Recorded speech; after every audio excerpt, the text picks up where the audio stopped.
Bonjour à tous. Je suis Nicole Kilfan de Mobilis Pro. Je suis directrice des opérations. Nous avons deux marques, Voxing Pro et MediaArtist. On a été fondé en 2014, qu'on a lancé Voxing Pro, c'est une marketplace de 1500 comédiens de voix, doublage, voix off. Et avec l'arrivée de l'RGPD, voilà, avec l'arrivée, on a lancé MediaArtist en 2019 pour simplifier les obligations juridiques pour les studios, pour toutes les données personnelles d'intermittents qui traitent, qui collectent, ils traitent en interne et ils partagent. Voilà, on a aussi intégré, on a développé les outils qui optimisent tous les workflows qui sont autour dans le casting. Voilà, il y a un énorme volume des données personnelles qui sont partagées pendant cette phase de post-production. Voilà. Qu'est-ce qu'est MediaArtist? Donc là, comme j'ai dit, nous avons des outils qui optimisent la gestion des bases d'intermittents avec un énorme focus sur les comédiens. Là, aujourd'hui, on est le seul qui propose des outils au studio pour gérer ses actifs en interne. Sinon, tous les autres logiciels focus plutôt sur tous les workflows de la production même, mais pas beaucoup sur le post-prod, pas pour tout ce qui est autour des comédiens de voix, pour le doublage. Donc là, MediaArtist, je vais rentrer plus en détail après. Voilà, pour les bases, on vous permet de centraliser et sécuriser toutes ces données et bien d'optimiser avec les outils de catégorisation ultra précises. Deuxièmement, notre solution RGPD, ça automatise les obligations juridiques qui sont autour des données personnelles. Excusez-moi, je cherche mes mots en français ce matin. Voilà, donc on automatise et on propose beaucoup des protections qui protègent tout l'écosystème, toutes les parties prenantes qui sont dans cette phase du casting. Et puis, nous proposons également des super outils de casting qui sécurisent tout, de A à Z, tous les workflows. Voilà, on va rentrer un peu plus en détail là. OK, les bases intermittents. Donc là, cette année, nous avons ouvert la plateforme. On a adopté les outils pour supporter plein d'autres métiers. Au début, c'est vrai, on avait un focus très, très fort sur les comédiens. Mais là, nous avons ouvert tous les outils pour supporter aussi 28 métiers. Surtout dans l'audio, les ingénieurs de son, mais aussi bien les chanteurs, etc., tous les traducteurs, les adaptateurs, les écrivains, etc., pour protéger toutes ces données qui circulent un peu comme le Wild West dans le prod aujourd'hui. Les défis actuels des studios. Voilà. Là, il manque dans la majorité des sociétés une centralisation de ces données. Centralisation, très important déjà pour gagner du temps, bien sûr, avec les projets. Voilà, les données peuvent être perdues, ils sont sauvegardés voilà, chez quelqu'un qui part, il y a une DIA qui arrive, qui gère des projets, part avec, ou bien les gens qui sont en télétravail. Ça, c'est un énorme problème aujourd'hui, de centralisation de ces données. Nos outils, pas nos outils, un problème aussi, c'est le fait qu'ils ne soient pas centralisés dans beaucoup des studios aujourd'hui. Ils ne sont pas enrichis, valorisés avec les systèmes de catégorisation, critères. C'est une perte de temps énorme pour les chercher. Aussi de tenir les données à jour, c'est ce qui est déjà très important pour les services du pod, RH, mais aussi, voilà, c'est une obligation juridique pour les données qu'on va conserver en interne, et aussi de sécuriser ces données. Le fait qu'elles sont un peu partout, on arrive, la majorité des studios, ils ont du mal à les sécuriser. Déjà, les grandes problématiques RGPD, et une fois encore, un risque de perte ou vol. Ça peut sembler un peu extrême, mais on a déjà entendu plusieurs des histoires, les gens qui partent avec ces bases. Là, je vous parle précisément des bases du casting. Et là, aujourd'hui, justement, avec les enjeux, avec les IA, toutes les tech de voix de synthèse, là, ça devient assez important, critique même. Voilà. OK. Concrètement, avec MediaArtist, sur MediaArtist, les studios, ils vont emporter dans leur espace privé toutes leurs bases d'intermittents. On appelle aussi les bases du casting. Donc là, on les centralise. C'est sur un cloud, mais tous nos outils sont également disponibles via API. Donc, on peut les brancher là où on veut, dans les services différents. Là, on a des clients qui les branchent dans les services RH, mais aussi voilà, dans la production. On va les structurer. Donc, concrètement, les studios, ils vont importer les modèles d'import Excel avec, je ne sais pas, une cinquantaine de critères différents. Là, parlons des comédiens de voix, par exemple, les tessitures de voix chantée, le ton de voix parlé, l'expérience du comédien, toutes les données personnelles traditionnelles, les adresses, numéro de téléphone, numéro sécu, plein de choses qui sont branchées direct au RH. Et plein d'autres choses, tous les métiers différents, beaucoup des intermittents dans l'audiovisuel, ils pratiquent plusieurs métiers.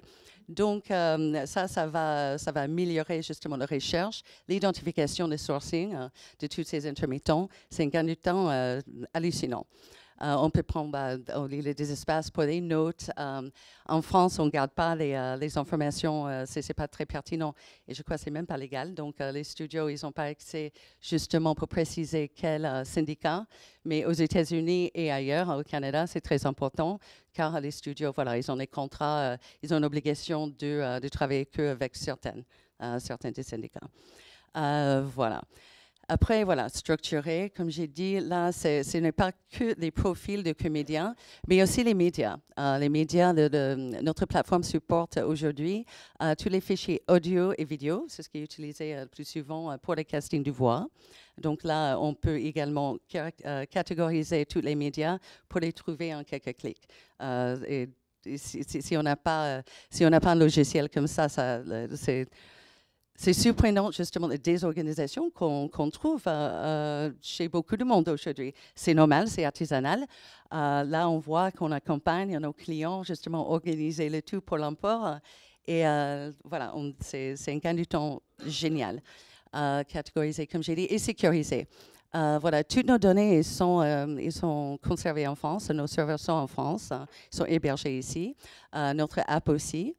Là, nous avons justement des players, des petits outils pour bien naviguer les bases de données. On a des players pour tout ce qui est vidéo et l'audio. On a plein de raccourcis juste pour pouvoir aller vite, faire voilà, un petit shuffle des médias ou d'intermittents qui sont dans le résultat d'une recherche. Aussi, nous avons intégré à notre base 2500 de tous nos comédiens qui sont sur Voxing Pro pour élargir justement la sélection des talents quand on réalise les castings. Voilà. Quelques des métiers que la plateforme supporte. Après, l'RGPD. Là, je vais essayer d'aller un peu plus vite. OK, l'RGPD, pourquoi c'est tellement important? Toutes les données personnelles, on a une obligation de les protéger en Europe. Ce n'est pas qu'en Europe. L'RGPD, ça introduit une notion assez originale, c'est extraterritorial. Ça veut dire que n'importe qui, quelle entreprise, peu importe où ils sont situés dans le monde entier, ils sont assujettis aux mêmes obligations RGPD que toutes les entreprises en Europe. Voilà. Donc, les défis RGPD dans notre industrie aujourd'hui de doublage, déjà, il y a un énorme manque de sensibilisation. On entend RGPD, mais il n'y a pas beaucoup de formations dans la production. Là, il y a la plupart des problèmes, des risques. Aujourd'hui, c'est là où circulent toutes ces données personnelles. La voix est protégée aussi. C'est une donnée personnelle biométrique. Donc, la voix, c'est assujetti aux obligations les plus strictes voilà, par l'RGPD. C'est au même niveau que l'ADN, les empreintes digitales, etc. Donc, voilà, il faut les crypter, etc. Et de bien protéger la circulation, de le freiner autant que possible. Après, Là, les processus justement d'RGPD qui sont appliqués dans la majorité des sociétés aujourd'hui dans l'audiovisuel, il y a une énorme concentration sur tout ce qui est commercial, tout ce qui est marketing. Mais tous les workflows dans la production, là où il y a toutes ces données qui circulent, ils sont largement ignorés. Du coup, il n'y a pas d'encadrement aujourd'hui dans la majorité des sociétés. Et ça, on voit systématiquement. Voilà, ça peut inclure les enregistrements vocaux, les photos, les bases de données avec tout, n'importe quelle donnée personnelle, même comme j'ai dit tout à l'heure, les données traditionnelles, les adresses, etc. Tout ça, c'est protégé. Et même si les comédiens, même s'ils auraient envie, ils ont envie d'être référencés, certainement. Là, nous avons des obligations au niveau de collecte, de traitement et de partage de ces données. All right. J'ai dit, voilà, on traite des grands volumes dans la production. Un défi, voilà, c'est vrai, les obligations juridiques sont chronophages et ça peut devenir vite très, très cher. Hein. Les obligations, rapidement, juste pour vous donner juste les tops, voilà, qui posent le plus grand freinage, si on veut, dans l'audiovisuel. Dès qu'on va toucher aux données vocales, il faut absolument un consentement opt-in, 100% indépendant des contrats des comédiens. Okay? Ça ne peut pas être lié, c'est précisé par le CNIL. Il faut renouveler justement ce consentement tous les 2 ans, vu que c'est une donnée biométrique. Hein. Il faut donner un accès aux comédiens, aux intermittents, d'accéder à leurs données, traiter les demandes de modification, de suppression dans les 30 jours qui suivent. Hein. Voici les 3 grands problèmes, les problématiques. Après, voilà, un système de consentement intermittent, comme j'ai dit, et puis la circulation des données dans la phase du casting. La phase du casting, c'est à ce moment-là où toutes les données ils sont partagées à gogo par tous les gens qui sont dans le projet. Il y a 0 contrôle sur le traitement par le récepteur. L'RGPD, le problème avec ça, c'est que l'RGPD a introduit également les notions de co-responsabilité. Ça veut dire que, oui, bien sûr, les grands clients, imaginons que c'est Sega. Eux, oui, certes, eux, ils seront contrôlés, eux, ils sont responsables. Hein, mais les studios qui les livrent, ces projets, là, leur conformité, justement, c'est aussi un jeu pour Sega et vice-versa. Donc, vraiment, tout le monde est co-responsable pour la conformité aujourd'hui. Voilà, donc nous proposons un accès limité aux comédiens, aux intermittents, pour accéder, c'est read-only. Il ne peut pas modifier la base de toutes les données. Il peut envoyer les demandes de modification, de suppression. Si les données sont pas, si ces demandes ne sont pas traitées, notre système, on va supprimer ces données. Dans les 30 jours qui suivent, c'est une obligation RGPD. Quand ils vont partager en streaming sécurisé le projet, le casting avec son client final, les clients, ils auront un accès limité pour écouter, pour regarder les vidéos, pour donner son retour, son feedback. Voilà, ils vont noter, ils vont valider, demander des modifications, etc. Donc, de A à Z, on suit, on traque toute la conformité de la base et des projets. Et on est le seul pour fournir des contrôles pour les clients finaux, pour contrôler la conformité des projets qui leur sont livrés. On est un peu comme le TPN, et pour sécurité, on est un peu comme un TPN, mais pour l'RGPD. On fournit un environnement complètement sécurisé. Okay, voilà, l'interface intermittent, voilà, toutes leurs données traditionnelles, également leurs médias. On donne aussi un overview, voilà, de où on est, où est la conformité de la base. On fait un sweep tous les quelques heures, car chaque fois qu'un nouvel média soit ajouté à la base, il faut à nouveau le consentement pour cette donnée. Okay, casting version client, il peut vérifier la conformité, comme j'ai dit. Librairie de casting, c'est intéressant, car là, toutes les archives sont conservées, mais sécurisées. Bien sûr, on a plein de permissions, des protections d'accès, qui est notre obligation d'ailleurs de RGPD. Donc, on a plein de niveaux différents de permissions d'accès et aussi d'éditer tous les projets. Là, on va aller vite. Je vais vous montrer un peu les outils. On peut, nos utilisateurs, ils peuvent créer leur casting en interne. Ils invitent les gens de leur équipe ou peut-être les gens de l'externe, un DA en externe, par exemple, qui est un sous-traitant. OK, très bien. Ils peuvent accéder que les projets là où ils sont invités. Voilà, ils peuvent modifier que selon leur permission. Et comme j'ai dit, il y a tout un système de feedback, validation, etc. du client. Et toutes les modifications qui soient faites au casting sont visibles en temps réel. Voilà. Le casting version client, évidemment, c'est plus joli. Voilà, on a le branding, vérification de conformité. Et eux, ils peuvent repartager également en accordant d'autres permissions aux gens de leur équipe avec qui eux, ils partagent. Souvent, il y a une dizaine, quinzaine de gens dans un projet. Il faut avoir tout le retour avant de valider les talents. Donc, on a intégré plein de repartages et justement, le feedback, le retour, c'est user-centrique. Donc, ce n'est pas public à tout le monde. Ça permet vraiment de donner des accès à tous les gens qui sont dans le projet. Aujourd'hui, on travaille avec pas mal des studios indépendants du son, mais notre solution a été également adoptée par plusieurs des groupes au niveau mondial, principalement Prodigieuse, qui fait partie de Publicis. Là, on a démarré notre pilote en France avec Prodigieuse l'année dernière, et on espère et on pense que là, ça va s'ouvrir aux US.